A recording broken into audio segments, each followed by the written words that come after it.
Iran ਦੀ ਜਿਹੜੀ leadership ਆ ਉਹਨਾਂ ਨੇ ਇਹ ਕਿਹਾ ਵੀ ਸਾਨੂੰ ਕੋਈ ਸਾਡੀ ਇੰਟੈਂਸ਼ਨ ਨਹੀਂ ਹੈਗੀ ਜੋ ਅਮਰੀਕਾ ਦੇ ਨਾਲ ਗੱਲਬਾਤ ਕੀਤੀ ਜਾਵੇ। ਜੀ ਫੋਰਨ ਮਿਨਿਸਟਰ ਜੋ ਉੱਥੇ ਦੇ ਆ ਉਹਨਾਂ ਨੇ ਸਟੇਟਮੈਂਟ ਜਾਰੀ ਕੀਤੀ ਹੈਗੀ ਆ ਵੀ ਟਰੰਪ ਨੇ ਜਿਹੜਾ ਪ੍ਰਪੋਜ਼ਲ ਦਿੱਤਾ ਸੀ ਵੀ ਲੜਾਈ ਖਤਮ ਹੋ ਸਕਦੀ ਹੈ, ਜੰਗ ਖਤਮ ਹੋ ਸਕਦੀ ਹੈ ਜੇ ਤੁਸੀਂ ਇਹ 15 ਸ਼ਰਤਾਂ ਮੰਨ ਲੈਣੇ ਹੈਗੇ ਆ। ਈਰਾਨ ਨੇ ਸਾਰੀਆਂ ਹੀ ਉਹ ਰਿਜੈਕਟ ਕਰ ਦਿੱਤੀਆਂ ਹੈਗੀਆਂ। ਫੇਅਰ ਏਜੰਸੀ ਜੋ ਸਟੇਟ ਮੀਡੀਆ ਹੈ ਉੱਥੇ ਦਾ ਉਹਨਾਂ ਨੇ ਇਹ ਕਿਹਾ ਵੀ ਸਾਡੇ ਤੇ ਪ੍ਰੈਸ਼ਰ ਪਾਇਆ ਜਾ ਰਿਹਾ ਹੈਗਾ ਤੇ ਧੋਖਾ ਵੀ ਕੀਤਾ ਜਾ ਰਿਹਾ ਵੀ ਦੂਸਰੇ ਪਾਸੇ ਤਿਆਰੀ ਵੀ ਕਰ ਰਿਹਾ ਵੀ ਈਰਾਨ ਦੇ ਵਿੱਚ ਐਂਟਰ ਹੋ ਜਾਇਆ ਜਾਵੇ। ਜੀ ਸਹੀ ਐਸੋਸੀਏਟਡ ਪ੍ਰੈਸ ਨੇ ਰਿਪੋਰਟ ਕੀਤਾ ਈਰਾਨ ਨੂੰ ਪ੍ਰੈਜ਼ੀਡੈਂਟ ਟਰੰਪ ਜੋ ਡੋਨਲਡ ਟਰੰਪ ਹੋਣੀ ਆ ਉਹਨਾਂ ਨੇ 15 ਪੁਆਇੰਟ ਪੀਸ ਪਲਾਨ ਭੇਜੀ ਸੀ। ਸਟੇਟ ਬ੍ਰੌਡਕਾਸਟਰ ਪ੍ਰੈਸ ਟੀਵੀ ਉਹਨਾਂ ਨੇ ਈਰਾਨ ਵਾਲਿਆਂ ਨੇ 5 ਪੁਆਇੰਟ ਕਾਊਂਟਰ ਆਫਰ ਜਿਹੜੀ ਆ ਉਹ ਭੇਜੀ ਆ ਜਿਹਦੇ ਚ ਉਹਨਾਂ ਨੇ ਇਹ ਕਿਹਾ ਵੀ ਸਾਨੂੰ ਪੂਰਾ ਰਿਕੋਗਨਾਈਜ਼ ਕੀਤਾ ਜਾਵੇ, ਖਾਸ ਕਰਕੇ ਜੋ ਉਹਨਾਂ ਦਾ ਸਟੇਟ ਆਫ ਹਾਰਮਜ਼ ਆ ਉਹਦੀ ਮਾਲਕੀ ਦੇ ਲਈ।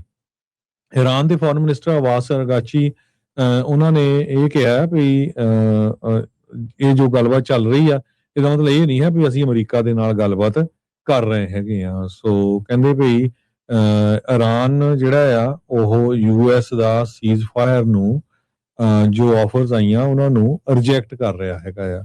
ਸੋ ਇਹ ਕਹਿੰਦੇ ਵੀ ਨਾਨ ਸਟਾਰਟਰ ਹੋ ਸਕਦਾ ਯੂਐਸ ਦੇ ਲਈ। ਟਰੰਪ ਉਹਨਾਂ ਨੇ ਤਾਂ ਇਹ ਕਿਹਾ ਸੀ ਵੀ ਜੀ ਬਹੁਤ ਜਲਦੀ ਜਿਹੜੀ ਸਾਡਾ ਸਮਝੌਤਾ ਹੋਣ ਜਾ ਰਿਹਾ ਹੈ ਵੀ ਸਟੇਟ ਆਫ ਹਾਰਮੋਜ਼ ਦੇ ਉੱਤੇ ਇੱਕ ਸਾਡਾ ਵੀ ਹਿੱਸਾ ਅਸੀਂ ਵੀ ਦੇਖਾਂਗੇ ਤੇ ਤੁਸੀਂ ਵੀ ਨਾਲ ਆ। ਸੋ ਉਸ ਸੰਬੰਧ ਦੇ ਵਿੱਚ ਉਹਨਾਂ ਨੇ ਸ਼ਰੇਆਮ ਜਿਹੜੀ ਆ ਨਾ ਕਰ ਦਿੱਤੀ ਹੈਗੀ ਆ। ਸੋ ਦੇਖਦੇ ਆ ਹੁਣ ਕੀ ਗੱਲਬਾਤ ਹੁੰਦੀ ਆ, ਪਰ ਲੱਗਦਾ ਆ ਵੀ ਜੋ ਡੀਲ ਸ਼ੁਰੂਆਤ ਹੋਣ ਵੇਲੇ ਸੀ ਉਦੋਂ ਹੀ ਇਹ ਥੋੜੇ ਸਮੇਂ ਬਾਅਦ ਖਤਮ ਹੋ ਗਈ। ਜੀ ਬਿਲਕੁਲ ਬਿਲਕੁਲ। ਸੋ ਲਗਾਤਾਰ ਕੌਮਾਂਤਰੀ ਪੱਧਰ ਤੇ ਵੀ ਇਸ ਉੱਤੇ ਚਰਚਾ ਹੋ ਰਹੀ ਹੈ ਕਿ ਕਿਵੇਂ ਅਮਰੀਕਾ ਦੀ ਜਿਹੜੀ ਅਸੈਸਮੈਂਟ ਸੀ ਉਹ ਕੁਝ ਹੋਰ ਸੀ, ਪਰ ਇਸ ਦੇ ਨਾਲ ਹੀ ਜਿਹੜੀਆਂ ਘਟਨਾਵਾਂ ਨੇ ਜਾਂ ਜਿਸ ਤਰੀਕੇ ਦੇ ਨਾਲ ਈਰਾਨ ਨੇ ਲੜਾਈ ਲੜੀ ਹੈ ਉਹਦੇ ਜਿਹੜੇ ਨਤੀਜੇ ਨੇ ਇਸ ਟਾਈਮ ਸਿੱਟੇ ਨੇ, ਜਾਂ ਆਪਾਂ ਕਹਿ ਲਈਏ ਕਿ ਜੋ ਪੂਰਾ ਵਰਤਾਰਾ ਉਹ ਇਸ ਟਾਈਮ ਕਿਸ ਪਾਸੇ ਨੂੰ ਭੁਗਤ ਰਿਹਾ। ਹੁਣੇ ਪੰਥਕ ਪੈਰਾਡਾਈਮ ਦੇ ਵਿੱਚ ਪ੍ਰੋਗਰਾਮ ਜਿਹੜਾ 3 ਤੋਂ 4 ਵਜੇ ਤੱਕ ਸੀਗਾ, ਆਪਣਾ ਅਵਤਾਰ ਸਿੰਘ ਜੀ ਜਿਹੜੇ ਜਰਨਲਿਸਟ ਨੇ ਉਹਨਾਂ ਨੇ ਬੜੀ ਤਫਸੀਲ ਦੇ ਨਾਲ ਇਹਨਾਂ ਸਾਰੇ ਵਰਤਾਰਿਆਂ ਦੇ ਉੱਤੇ ਚਾਨਣਾ ਪਾਇਆ ਸੀ। ਈਰਾਨ ਦੀ ਜਿਹੜੀ ਲੀਡਰਸ਼ਿਪ ਆ ਉਹਨਾਂ ਨੇ ਇਹ ਕਿਹਾ ਵੀ ਸਾਨੂੰ ਕੋਈ ਸਾਡੀ ਇੰਟੈਂਸ਼ਨ ਨਹੀਂ ਹੈਗੀ ਜੋ ਅਮਰੀਕਾ ਦੇ ਨਾਲ ਗੱਲਬਾਤ ਕੀਤੀ ਜਾਵੇ। ਜੀ ਫੋਰਨ ਮਿਨਿਸਟਰ ਜੋ ਉੱਥੇ ਦੇ ਆ ਉਹਨਾਂ ਨੇ ਸਟੇਟਮੈਂਟ ਜਾਰੀ ਕੀਤੀ ਹੈਗੀ ਆ ਵੀ ਟਰੰਪ ਨੇ ਜਿਹੜਾ ਪ੍ਰਪੋਜ਼ਲ ਦਿੱਤਾ ਸੀ ਵੀ ਲੜਾਈ ਖਤਮ ਹੋ ਸਕਦੀ ਹੈ, ਜੰਗ ਖਤਮ ਹੋ ਸਕਦੀ ਹੈ ਜੇ ਤੁਸੀਂ ਇਹ 15 ਸ਼ਰਤਾਂ ਮੰਨ ਲੈਣੇ ਹੈਗੇ ਆ। ਈਰਾਨ ਨੇ ਸਾਰੀਆਂ ਹੀ ਉਹ ਰਿਜੈਕਟ ਕਰ ਦਿੱਤੀਆਂ ਹੈਗੀਆਂ।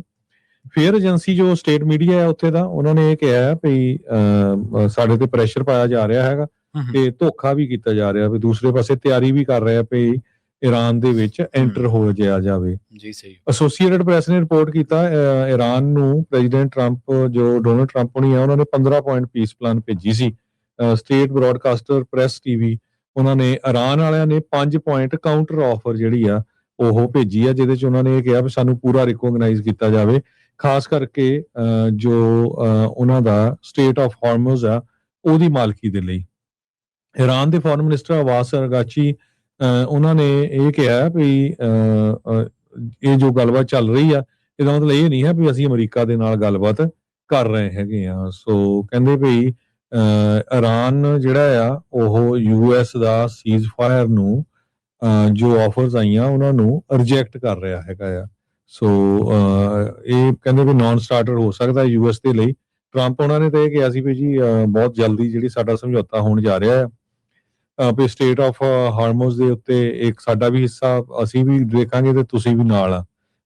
ਸੋ ਉਸ ਸੰਬੰਧ ਦੇ ਵਿੱਚ ਉਹਨਾਂ ਨੇ ਸ਼ਰੇਆਮ ਜਿਹੜੀ ਆ ਨਾ ਕਰ ਦਿੱਤੀ ਹੈਗੀ ਆ। ਸੋ ਦੇਖਦੇ ਆ ਹੁਣ ਕੀ ਗੱਲਬਾਤ ਹੁੰਦੀ ਆ, ਪਰ ਲੱਗਦਾ ਆ ਵੀ ਜੋ ਡੀਲ ਸ਼ੁਰੂਆਤ ਹੋਣ ਵੇਲੇ ਸੀ ਉਦੋਂ ਹੀ ਇਹ ਥੋੜੇ ਸਮੇਂ ਬਾਅਦ ਖਤਮ ਹੋ ਗਈ। ਜੀ ਬਿਲਕੁਲ ਬਿਲਕੁਲ। ਸੋ ਲਗਾਤਾਰ ਕੌਮਾਂਤਰੀ ਪੱਧਰ ਤੇ ਵੀ ਇਸ ਉੱਤੇ ਚਰਚਾ ਹੋ ਰਹੀ ਹੈ ਕਿ ਕਿਵੇਂ ਅਮਰੀਕਾ ਦੀ ਜਿਹੜੀ ਅਸੈਸਮੈਂਟ ਸੀ ਉਹ ਕੁਝ ਹੋਰ ਸੀ, ਪਰ ਇਸ ਦੇ ਨਾਲ ਹੀ ਜਿਹੜੀਆਂ ਘਟਨਾਵਾਂ ਨੇ ਜਾਂ ਜਿਸ ਤਰੀਕੇ ਦੇ ਨਾਲ ਈਰਾਨ ਨੇ ਲੜਾਈ ਲੜੀ ਹੈ ਉਹਦੇ ਜਿਹੜੇ ਨਤੀਜੇ ਨੇ ਇਸ ਟਾਈਮ ਸਿੱਟੇ ਨੇ, ਜਾਂ ਆਪਾਂ ਕਹਿ ਲਈਏ ਕਿ ਜੋ ਪੂਰਾ ਵਰਤਾਰਾ ਉਹ ਇਸ ਟਾਈਮ ਕਿਸ ਪਾਸੇ ਨੂੰ ਭੁਗਤ ਰਿਹਾ। ਹੁਣੇ ਪੰਥਕ ਪੈਰਾਡਾਈਮ ਦੇ ਵਿੱਚ ਪ੍ਰੋਗਰਾਮ ਜਿਹੜਾ 3 ਤੋਂ 4 ਵਜੇ ਤੱਕ ਸੀਗਾ, ਆਪਣਾ ਅਵਤਾਰ ਸਿੰਘ ਜੀ ਜਿਹੜੇ ਜਰਨਲਿਸਟ ਨੇ ਉਹਨਾਂ ਨੇ ਬੜੀ ਤਫਸੀਲ ਦੇ ਨਾਲ ਇਹਨਾਂ ਸਾਰੇ ਵਰਤਾਰਿਆਂ ਦੇ ਉੱਤੇ ਚਾਨਣਾ ਪਾਇਆ ਸੀ।